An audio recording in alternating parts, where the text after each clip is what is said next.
And my name is Promise, and this is our first episode on this podcast. I'm not here alone, and I won't be doing this alone. I'm going to be having a conversation with one of Nigeria's foremost, most intelligent, ever inspiring, always challenging, always encouraging. Pay rise request. Oh my god. Oh, salary review. Okay, so you guys already know what I'm talking about. I'm here with Mr. Larry. Hi, Mr. Larry. How are you doing? Yeah, I'm fine. I am Olanrewaju Ogunkunle. Yes, and I work for RevoCube. That's how I introduce myself. Okay. Tell us more about you. We want to know more. I mean, that hype was too much for... My name is Larry and I work for Okay, RevoCube. so I'm a developer by heart and entrepreneur by mind. That's tricky, Abby. Okay. So by default, By my soul default and body. default setting, I see a problem and thinking about the logic around it. Mm. How can we solve this problem with technology? So apparently, I've been coding for like maybe 21, 22 years. Okay, that makes me look very young. Like you've been coding since before I was born, but Yeah. I'm over that. So Yeah. So yes, so I love tech and I try to. So I had a love for tech, then built a business out of that love. Yeah, the Naira and Kobo or USD side. amazing. So you're one of those people that you followed your passion and you're making billions from your passion. I mean, not everybody has that privilege. Passion is a tricky thing. Passion can lead you astray and can also lead you the right But path. it didn't lead you astray. So Yeah. It took a while before passion could become maybe profitable. how many times did you have to drink Gary? Or how many times could you afford the Gary? Yeah, so it's a long journey here. So the company I work for, RevoCube, is about 10 years old now. Wow. And even before RevoCube, it's been a long journey. And yeah, so the Gary is every entrepreneur must accept or know some now. Like, Some that you already you got a little known for your dad, $1 million Mhm. to start something, and I got a seed round, all those kind of things. Yeah, but So what is RevoCube all about? okay, so RevoCube set out initially to, like I said, from that passion, trying to solve problems, technology. And the early stage was just to help businesses, SMEs. Okay, let's have a proper representation of SMEs in Nigeria on the internet space, and also solve their day-to-day problems by automating their processes, their data collection and processing. And gradually, we delve into education and been in education space for that nearly 10 years too.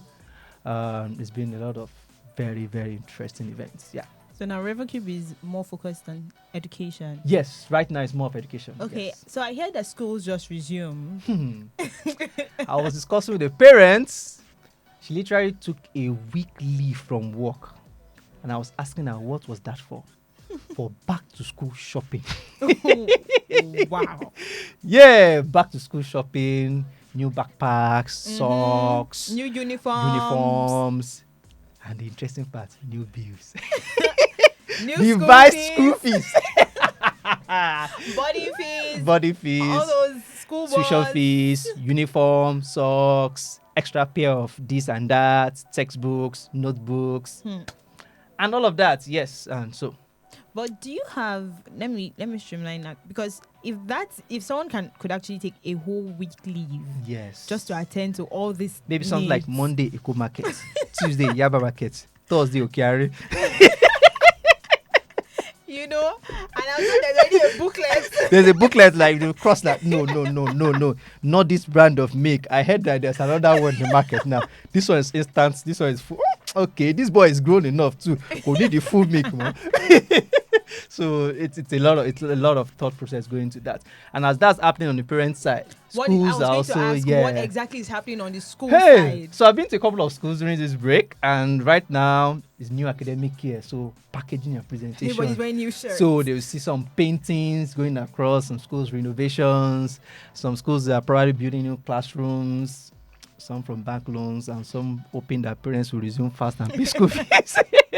But schools also, some of them are investing in technology. So you see some schools upgrading their network infrastructure increasing number of computers in the laboratories. So it's a whole lot of happening there on the school side. And I think bills too. education is actually one of our very important sector that people often look away from. Yes, it's so important that they be on strike for 9 months. Very, very important.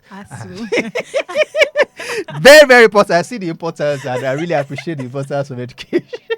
Don't do that. No. Everybody But disclaimer: we don't work in that space that much. We work more with K-12. So that's primary and secondary. And primary and secondary, we all know that the private sector has a larger stake in that. So. Yeah. So I would like to streamline this conversation to what is currently happening, and then you helped us to, bring it down to the school runs from parents, and then the renovations going on with school and schools preparing that. Okay, parents, come and pay your bills, please. So, do you have a solution that actually helps schools and parents with school bills collection and reconciliation? Yes. We have a solution in partnership with several fintechs in Nigeria.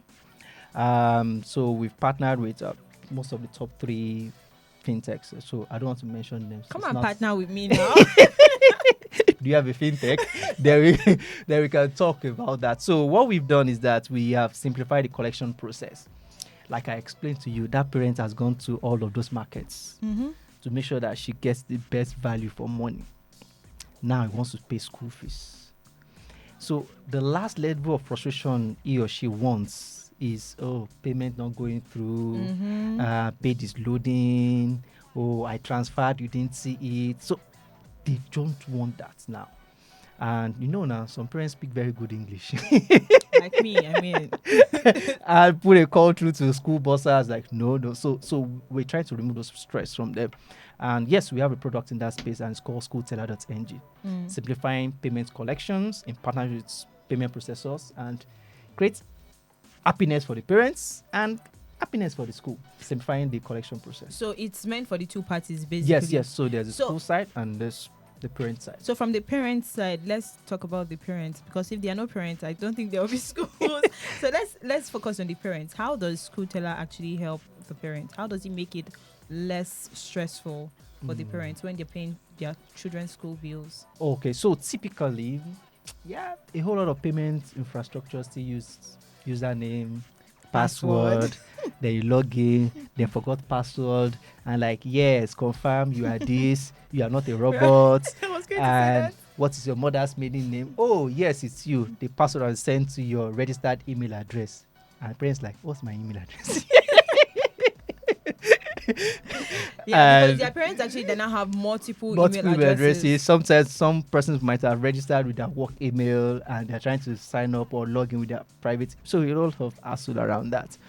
So what we've done is that we've removed all of that. So you don't necessarily need to use your card or log in or do anything like that. So what we've done is we've preserved the parents' behavior. What's their behavior they're used to is payment via bank transfers. So they transfer to the school. But we just added some dynamics to that transfer. They don't need to put narrations or descriptions and all that. One transfer and voila, they get their receipts instantly. So how does the school know the particular student the parents are paying for? Beautiful.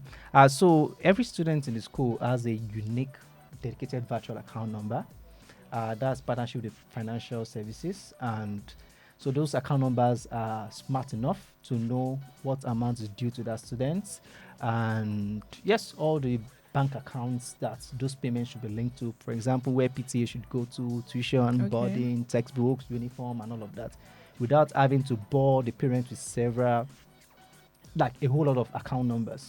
So just one virtual account number, parent transfers to that account number, and you get their receipts. Okay, they get the receipts. Sheets of because payments I was going immediately. To ask So how parents there's confirm SMS that. notification, email notification, and a copy is always available on the portal if they still want to log in. So parents are also able to log into the portal? Yes, they can log in, so they can choose to do that. But most of them, we know, they only go there to check results. Okay, now, on the school's end, when they receive a particular payment, since it's just one virtual account, how are they sure the payments have been dispersed? All right, so It's an interesting technology, and I really appreciate the partners we work with. They've done a lot of work. A lot of banks have virtual accounts now. So what we've done is to properly link those virtual accounts. They have some unique identities. I don't want to talk too much of tech, so I don't know what's but you're a tech man now. And it is in the Blow us spirit. away. No, don't just put the spirit is subject to control now. So what I'm saying is that those account numbers are smart enough, so they've been linked to the student, and the school have a schedule of the bills, so they know, okay, this set of items for this class goes to this account. They've structured all of that on their back end. Okay. So once the bills are published, they are ready to start receiving funds into the school's account. So okay, because I also went to school, so I know that there are some bills that are very mandatory, and there are some bills that are optional. Like you have there are schools that have day students and boarding students. There are schools that have students that follow the school bus, and some, Yes. So how do parents, say, I want to pay the mandatory bills and all of that. So as I said, automated bill payments, right? Mm-hmm. But on our system, we also have those kind of payments. We have the mandatory and optional bills. Mandatory bills are those ones paid automatically after you make transfers and the likes. For optional bills, they are usually left to the parents' discretion to choose what items they want to pay for. And our platform is very robust. I would categorize it to say it's one of the most flexible most flexible payment platform in K-12 education in Nigeria. So for the school's end, their mandatory bills are stated optional bills, and we also have things like payment priority. Okay. So a school can specify that, okay?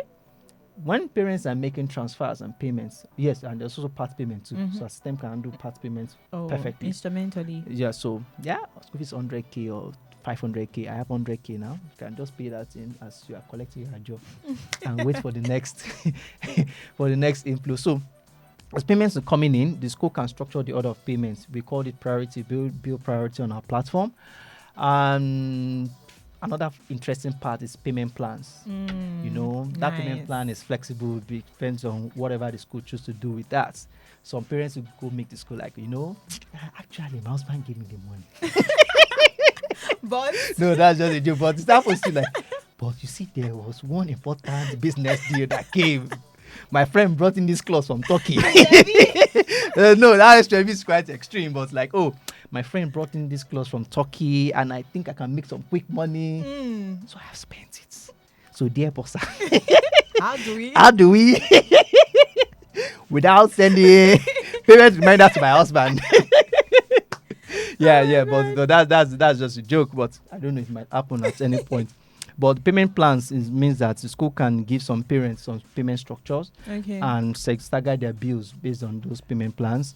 In some schools assign payment plans to maybe some kind of scholarship students, maybe staff children have this kind. For example, if two students are in the same class, they are both boarders, but one is a staff child and the other is just a regular student. So staff child might be paying maybe 300K for boarding fee, while a regular student like 500K can pay 500K. I enjoyed that benefit now. Sincerely, to get a quality secondary school now, it's not cheap. It's not cheap. It's not cheap. Okay, so I know that when it comes to products, and they are probably counterparts. Yeah. Yeah. So how do you define your unique selling point? Perfect. All right. So our USP is very, very, very, very, very clear. And the first thing is that ease of payments. We are always working hard to make sure that it's getting easier and easier every day. Our second USP is simplicity. I stated it earlier. Once you start making payments, click this and click this and click this and click this. What's how to make payments? I'd rather go to money the I won't spend. Even going to the bank is another stress because how much is petrol? Queue. Then you get to that bank. Queue. Say, wait, madam. I say, wait there. When is your turn? I will call you. Probably that parent took a 5-10 minutes break from work to quickly go set. So it's a whole lot of stress. So that stress is what we want to eliminate in the payment process and make sure that the parents have a very happy experience, and in turn, the school will be happy. Sad parents, sad school is a disaster for the child. That's when you see emails flying, bam, bam, and letters to the parents and back and forth. And it's the child that's stuck in the middle. So, but we try to make our USP very clear. and we stand by that and keep working on it. So for you as a company, how has that benefited you? I'm not a company. I work in a company. For the company that you work for. Okay. Yeah. So that has brought a lot of growth to us because of the strength of our USP. We started helping schools with this collection thing about less than 2 years ago, and the growth rate every year is more than 10x.